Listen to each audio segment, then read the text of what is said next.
Good morning slash afternoon slash evening or whatever time it is where you are, and welcome back to the library is open. So I hope you brought those library cards, my absolute darlings that you are. Hi, it's been a little while, hasn't it? It's been about 2 weeks since I posted. Sorry, my eyes keep going there and the camera lens is there, but it's because I've got my ring light thing, so I apologise for that. I will try and remember to look here. Yeah, it's been about 2 weeks, for which I offer a little apology, I suppose, although it's not so much an apology as it is an explanation. And I'll just sort of catch you up on what's been going on. So, yeah, the reason I haven't posted is literally because I've been rushed off my feet. So I've been working on a show at work with the students, which opened this week. I'm filming this on Saturday, the 5th of June. If that's the wrong date, then don't come for me. No, it is the 5th. It is the 5th today. So that opened this week. It's going really, really well.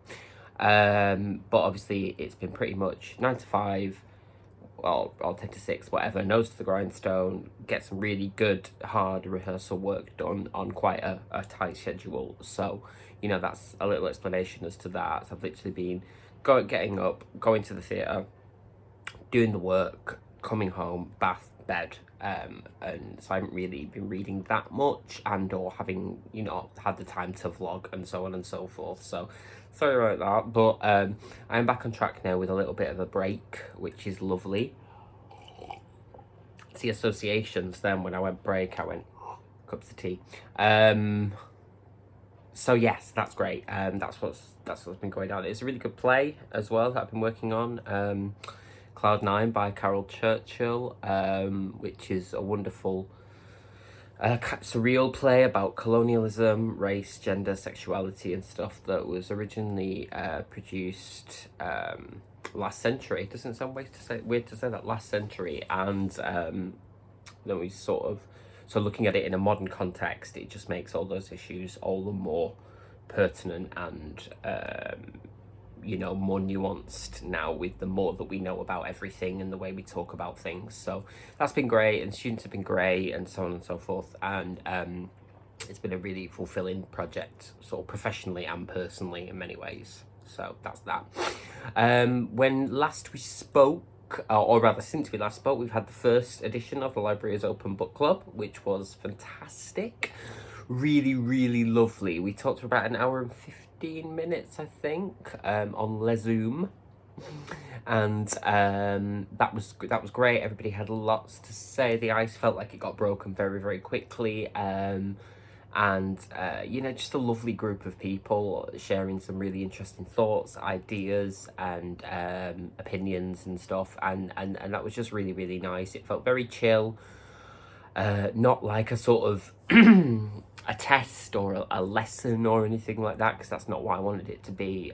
It just felt like a community of like-minded folk, and we love a like-minded folk having a chat about something we all mutually enjoy, which is obviously reading and books, and library-related things.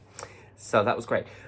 So the next one will be, I think, I'll move on to that in a second. The next one will be, I've sort of said as a rule of thumb that I'm probably going to do it bi-monthly, because I know that I have a life and everybody else has a life, obviously, and you know, we have different restraints and constrictions on our time, so I didn't want to sort of force everyone to have to read something every month, because novels will be varying lengths and people's availability ebbs and flows. So, you know, I don't want to sort of overload people, including myself. So the next one will be, as I say, 2 months after the first one, but I'll announce that in a minute, because I'm going to do the launch of the second edition, part 2, the revenge of the book club, at the end of this video. So I said I haven't been reading much, which is kind of true, but I have done some reading, obviously, on my commutes and stuff like that. So I just thought I'd share what I have been reading, which is which is Shylock Is My Name by Howard Jacobson, which won the Man Booker Prize and was part of the Hogarth Shakespeare Reimagined series that came out a few years ago. When I say a few, by the way, it could be at any point in the last decade. That's how my measures of time work. So this one is a retelling of The Merchant of Venice, and is about the main character in a contemporary context meets Shylock from The Merchant of Venice, and it's really, really interesting. It's sort of half satirical, half, you know, quite profound in many ways. Not that I don't think that satire can be profound or profundity satirical, I should say, but yeah, I really, really enjoyed this. Next year I'm teaching classical texts, or rather high-end texts, so I'm really, really back on board with Shaky Wakey, Shakespeare, and you know, sort of other authors that are Elizabethan Jacobean. So I picked up a couple of the Hogarth Shakespeares. I wish they'd done the whole canon, but I don't think they did. I don't know if that was a conscious thing or if it was just because maybe they weren't as successful as they expected them to be, which would be a shame. But they've done Taming of the Shrew, which is Vinegar Girl by Anne Tyler. I picked that up. And they did The Winter's Tale, and that's The Gap of Time by Jeanette Winterson. Macbeth, which is still Macbeth by Jon Nesbo. Dunbar by Edward St. Auburn, which is King Lear, which I believe I've hauled before. Hagseed by Margaret Atwood, which is The Tempest. And New Boy by Tracy Chevalier, which is Othello. So there could be more of them. There might not be, I don't know. I'll link to the series in the description anyway, if you are interested. But yeah, this was really, really great, really, really interesting, and rude. Howard Jacobson, really, really interesting, good writer. It was great, and it was also set in Cheshire, so it's not that far from Manchester. So nice to have a kind of local. Yeah, sure. I've also been reading for my night books, because you know I have night books that I before I go to bed, which are usually cozy crime. You know, I am a devotee, as it were. I've been reading this series at the moment by Lorna Barrett. The Booktown series. So these are basically set in the village of Stoneham, in, I think, is it New Jersey? Is it New Jersey? You'd think I'd know after about 13 books, wouldn't you? But I really don't. And they are focused on the character of Trisha Miles, who is a bookseller. She owns a bookstore called Haven't Got a Clue. And frequently solves murders in a town that has a large amount of used and rare bookshops. That's like the gimmick of the series. It's been a bit of a tough crawl up, not gonna lie. Like, the character was very, very unlikable for a long time, and there's quite a lot of stuff in some of the earlier books that really sort of turned me off, surrounding sort of like negative attitudes to the working class, fat shaming, things like that. And I was like, oh, I don't know if I want to carry on with this series. But after one of the books, we sort of turned a corner, and I think possibly the author made some new choices, which is not to say that I applaud any of the earlier books, obviously, but people can change. So they are a much more, or rather less problematic series now.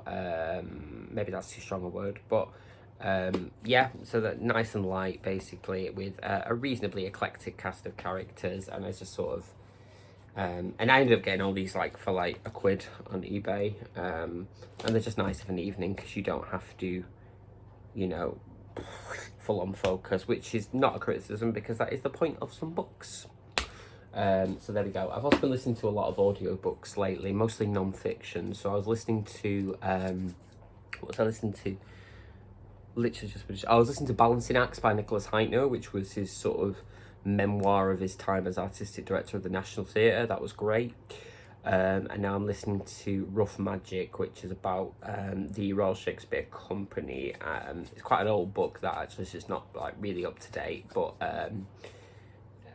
still some interesting insights. I think it's the start of the millennium, I think it was published, maybe a little bit later than that.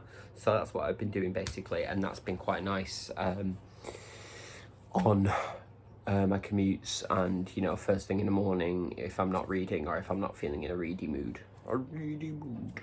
So yeah, that's what I've been reading. Do let me know what you've been reading lately. This seems almost the perfect time, because in the UK at the moment it's really, really warm, and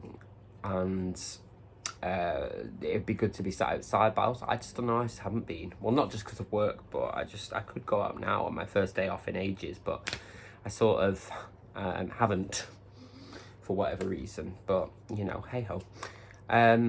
So yes, and to the second part of this little Gossipy Chinwag catch-up video / launch, it's time to launch the second Libraries Open Digital Book Club. Whoop whoop.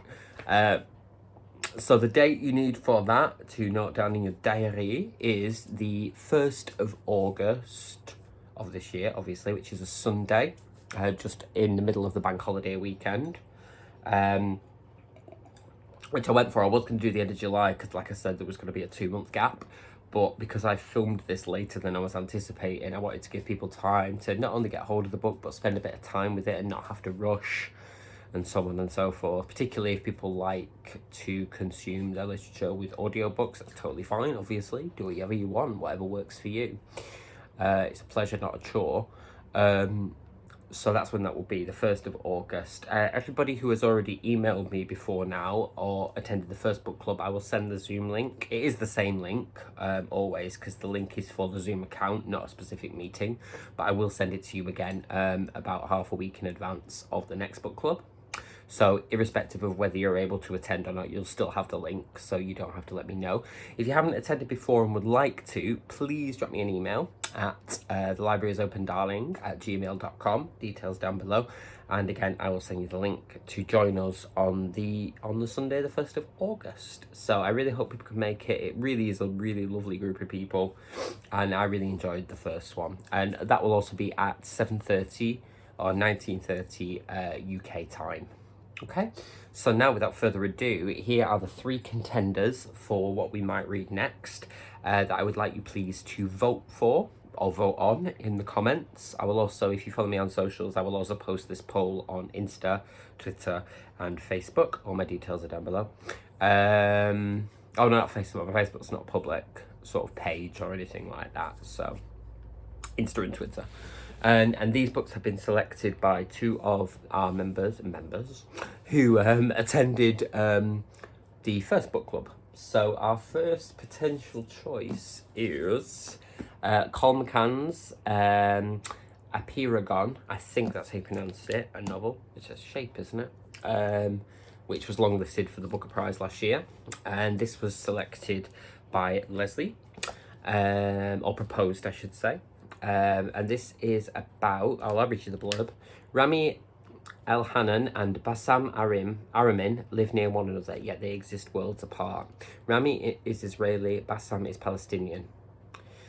Both men have lost their daughters. Rami's 13-year-old girl was killed by a suicide bomber while out shopping with her friends. Bassam's 10-year-old daughter was shot and killed by a member of the border police outside her school. The men become the best of friends. Oh yeah, here we go. In this epic novel, named for a shape with a countably infinite number of sides, Colm McCann crosses centuries and continents, stitching time, art, history, nature and politics into a tapestry of friendship, love, loss and belonging. Now obviously, this sounds wonderful, and I did already have a copy of this and was intending to read it on recommendation. But this is very timely and topical, again, particularly at the moment. So, you know, really, really great proposal for the club. It's a little bit chunky, but again, we have got, this is the hardback. I believe the paperback is, looks a little bit smaller because it'll be print types and stuff like that. But, so some really interesting stuff there. Is this your choice for the next book club? Let us know down below. Oh, by the way, I'll link all the information about each of the 3 books that have been proposed. Oh, if you haven't been here before, that's what we do. We have 3 proposals for a potential book club read. And then I give a week for people to vote on which one they'd like to read. And then the one with the most votes is the winner. And I'll do a follow-up video launching that. So everyone can get a copy and read it ahead of the meeting. So the second one I don't have with me, but this was proposed by Jill, and is The Midnight Library by Matt Haig. And because I don't have it with me, I'm just trying to remember what the synopsis is. It's very well known. Matt Haig, very well known author as well, who also wrote Reasons to Stay Alive, The Comfort Book, and quite a few is, I think, How to Stop Time, maybe, or that could be somebody else. Bad librarian. But this is about a woman who hovers between life and death, or is between life and death, so sort of purgatory, where there is a library, and she's given the opportunity to change what happened in life through the books that are in the library. It's got incredible reviews, proper synopsis down below. Have a look on there, because I'm clearly not doing it justice. But yeah, lots of, you know, book clubs and book prizes and stuff have really, really highly rated this novel. So if that's something that you're interested in, maybe you'll cast your vote for that one. Again, as I say, all details in the description, as always. And the final choice, this is the one that I've selected, I reserve the right to do that, is, as I mentioned roughly before, from the HOGARTH Shakespeare, and it's New Boy by Tracy Chevalier, which is essentially a modern retelling of Othello by Shakespeare. And I'll read you the blurb.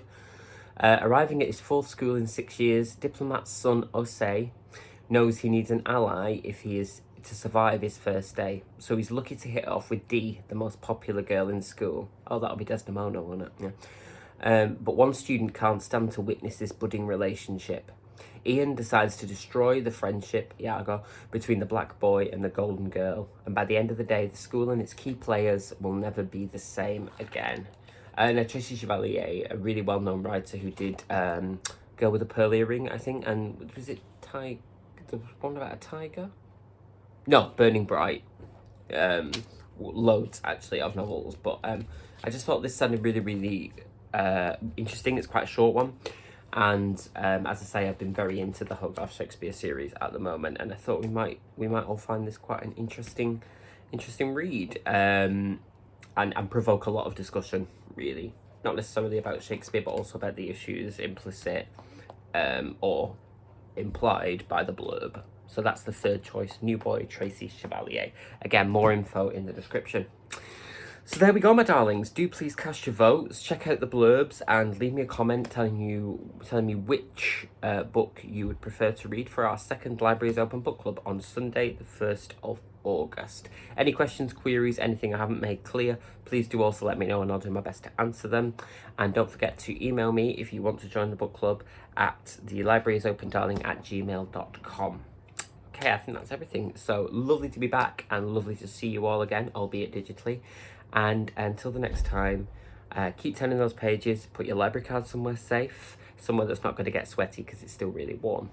And I will see you in the next vlog. Mwah.